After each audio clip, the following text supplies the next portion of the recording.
Bonjour et bienvenue. Aujourd'hui, j'avais envie de vous poser cette question. Êtes-vous en train d'accomplir votre mission d'âme? C'est-à-dire, est-ce que vous offrez au monde ce que vous avez de plus sacré, de plus précieux? Accomplir sa mission d'âme, c'est ce qui nous apporte le plus de joie quand on le fait. C'est un acte qui est pur, qui est désintéressé. Et comme notre âme, elle a de l'ambition pour nous, elle nous pousse à évoluer, à créer, à inventer et surtout à agir et à partager avec les autres ce qui nous élève à nous-mêmes. Parce que ce qui nous élève nous-mêmes, ce que l'on intègre et ce qui nous fait évoluer, eh bien c'est fait pour être partagé, pour être transmis aux autres. On ne naît pas forcément avec la mémoire de notre mission d'âme, mais si on l'oublie, la vie nous envoie régulièrement des rappels et c'est pour ça qu'il est important d'être à l'écoute des signes.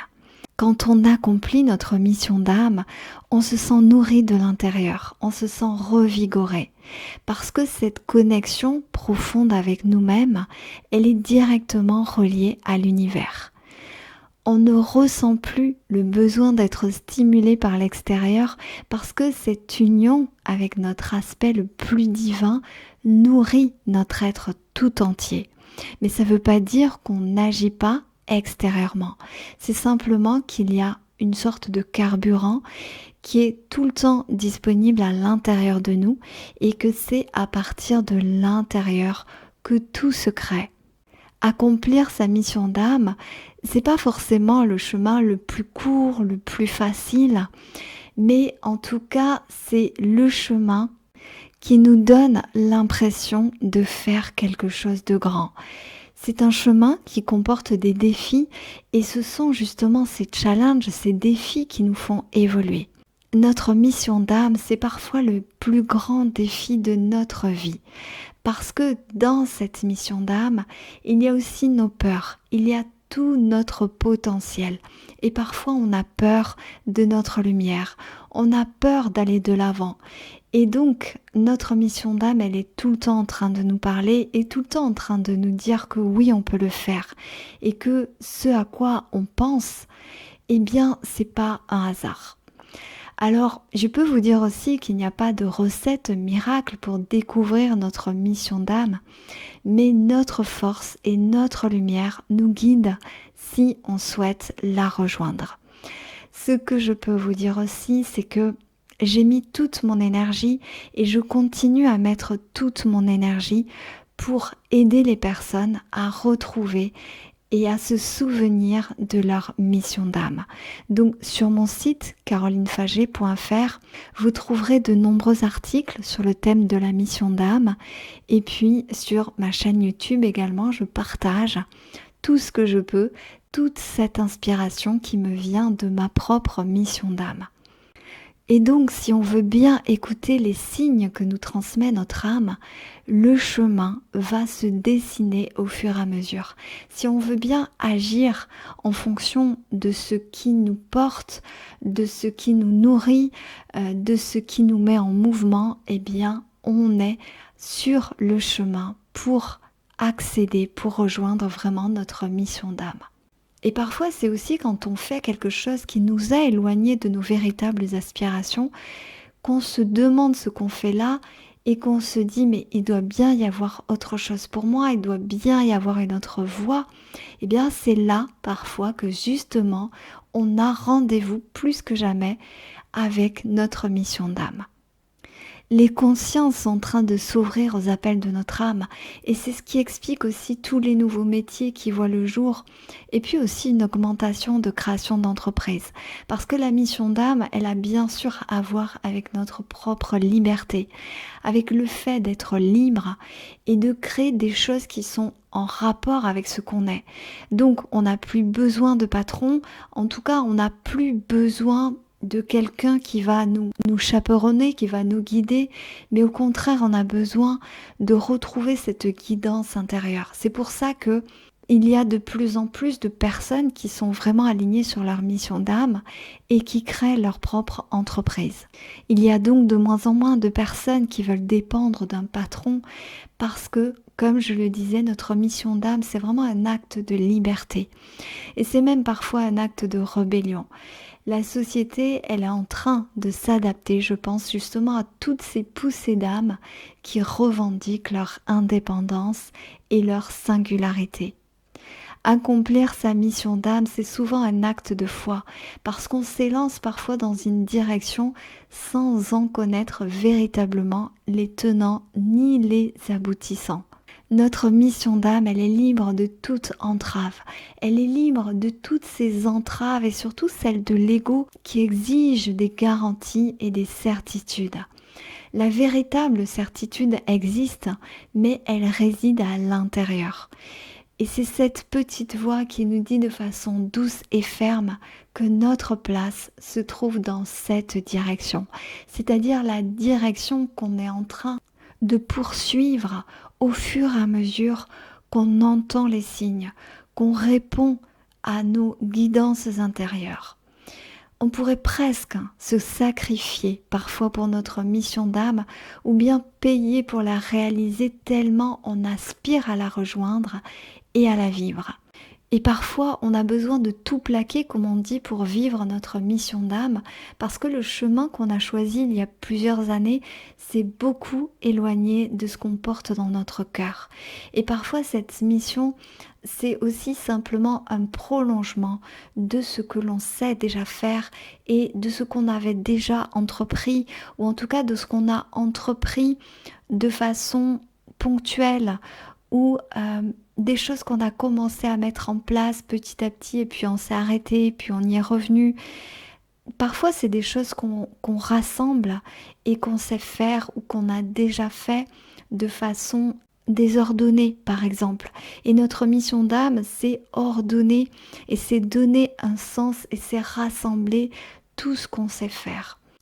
Le plus difficile et sans doute le plus passionnant aussi, c'est quand notre mission d'âme n'existe pas et qu'on est là pour inventer une nouvelle façon d'être, une nouvelle façon de gouverner, de nous alimenter, de nous éduquer, d'éduquer nos enfants, d'appréhender la vie.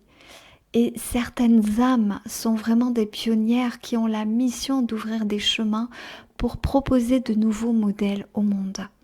Ça peut être vraiment perturbant pour ceux qui s'accrochent à l'ancien et qui persistent à vouloir faire comme avant ou qui souhaitent continuer à agir comme de bons petits soldats, comme on dit.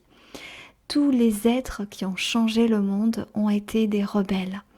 Ils ont porté leur vision tout au long de leur vie jusqu'à ce qu'elle se manifeste dans le monde. Ils se sont effacés parfois ou sacrifiés pour que leur cause soit entendue, acceptée ou reconnue. Il y a un article justement que j'ai écrit qui s'appelle « Quelle goutte d'eau souhaites-tu apporter à l'océan de ce monde ?» Et j'y parle des figures inspirantes que sont par exemple Gandhi, Mère Teresa, Jésus ou bien Martin Luther King. Alors évidemment, on n'a pas tous les mêmes missions, on n'a pas tous la même mission que Jésus ou que Martin Luther King ou que Mère Teresa, mais peu importe, parce que justement, chaque goutte et chaque chose qu'on va faire, c'est parce qu'on doit le faire, c'est parce que ça fait partie de notre mission d'âme. Et j'ai une croyance qui est que si on n'accomplit pas notre mission d'âme, on aura l'impression d'avoir quelque chose d'inaccompli, d'inachevé à l'intérieur de nous. On a parfois la sensation aussi que notre mission d'âme, elle nous dépasse parce qu'elle est connectée avec ce qu'on a de plus grand et de plus profond. Jésus, bien sûr, a sacrifié sa vie terrestre pour nous montrer que la vie était éternelle.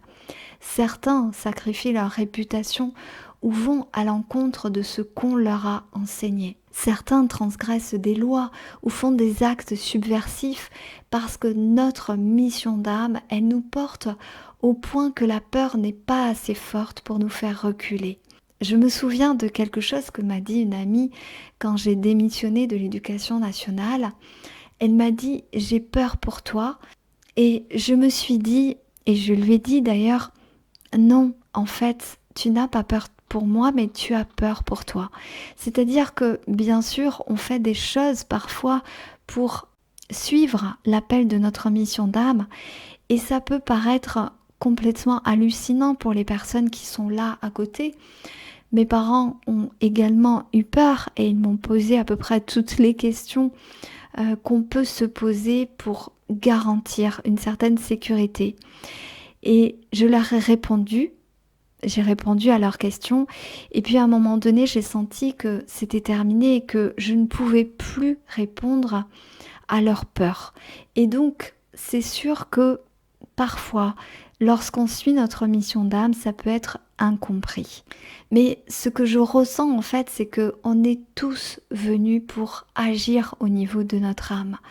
On a tous une et même parfois plusieurs missions d'âme parce que finalement notre mission d'âme elle évolue. Mais certains ont des missions qui sont plus spectaculaires que d'autres ou bien qui nécessitent d'être davantage sur le devant de la scène. Il n'existe pas de mission qui soit plus grande ou plus petite. Ça n'a pas de sens parce que on est là pour faire ce qui est en accord et ce qui est en alignement avec notre âme. Mais c'est sûr que sans doute que certaines missions représentent des défis plus importants que d'autres. Notre mission, c'est ce que nous avons de plus juste à accomplir en accord avec notre contrat d'âme. Et même si ça paraît tout simple, c'est un grand pas que la personne a effectué qui lui permettra d'accéder aussi à une autre étape de son évolution. Donc par exemple, notre mission d'âme, ça peut être d'expérimenter la compassion, la douceur, le lâcher-prise, la patience, le pardon, etc. En ce qui me concerne, j'ai beaucoup prié pour que la vie ouvre la voie vers ma mission d'âme. Je l'ai vraiment demandé de toutes mes forces et j'ai écrit un texte qui s'appelle « Comment attirer sa mission d'âme » que vous trouverez sur mon site. Et j'ai également créé ce programme qui s'appelle Reconnexion Mission d'âme et qui est fait vraiment pour toutes ces personnes qui recherchent profondément dans leur cœur et dans leur âme ce qui est pour elles. Et je les aide à découvrir vraiment leur mission d'âme. Donc c'est un programme que vous pourrez trouver sur mon site également. Alors je vais vous reposer cette question.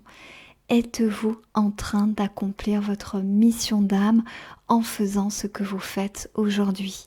Où en êtes-vous? Êtes-vous en chemin pour rejoindre cette mission ou avez-vous l'impression de ne pas la vivre du tout? Donc je serais vraiment très heureuse que vous répondiez à cette question honnêtement, soit en partageant votre réponse dans les commentaires, soit pour vous-même. Est-ce que je suis en train d'accomplir ma mission d'âme? Ou est-ce qu'il y a plus? Est-ce que je sens que la vie, elle est en train de me dire qu'il y a quelque chose d'autre ou quelque chose de plus à accomplir pour que je sois pleinement alignée sur mon âme? J'ai aussi envie de vous dire que finalement, cette mission d'âme, elle n'est jamais terminée et que c'est ça qui est passionnant aussi. Parce que quand on atteint un stade, ou en tout cas quand on commence à être aligné sur notre mission d'âme, on sent qu'il y a ensuite un saut qui est encore plus grand et que notre mission d'âme, elle nous appelle à faire toujours des sauts de plus en plus hauts, de plus en plus élevés. Et c'est ça qui est magnifique et c'est ça que j'ai envie de partager aussi avec vous aujourd'hui. Donc si vous sentez qu'il y a plus grand que la vie, elle a certainement quelque chose de plus grand à vous offrir. Eh bien c'est tout à fait normal. Ça veut dire qu'il y a une mission plus grande, plus importante, qui va vous nourrir davantage, autant au niveau intérieur qu'extérieur. J'ai été très heureuse de partager avec vous ce moment et cette réflexion que je vous invite à avoir sur votre mission d'âme parce que moi vraiment de vivre ma mission d'âme ça a changé ma vie et ça continue à la changer. Je sais qu'il y a d'autres choses qui m'appellent au niveau de ma mission d'âme et je suis en train moi aussi de suivre en fait cet appel intérieur. Donc, je vous invite à suivre vos appels intérieurs, à suivre ce que votre âme elle est en train de vous dire de façon subtile aussi parce qu'elle peut nous parler de façon très subtile. En tout cas, si vous souhaitez agir, si vous souhaitez vous reconnecter à votre mission d'âme, eh bien, je serai très heureuse de vous guider sur ce chemin. Je vous dis à très bientôt, je vous remercie pour votre écoute et je vous embrasse. Au revoir.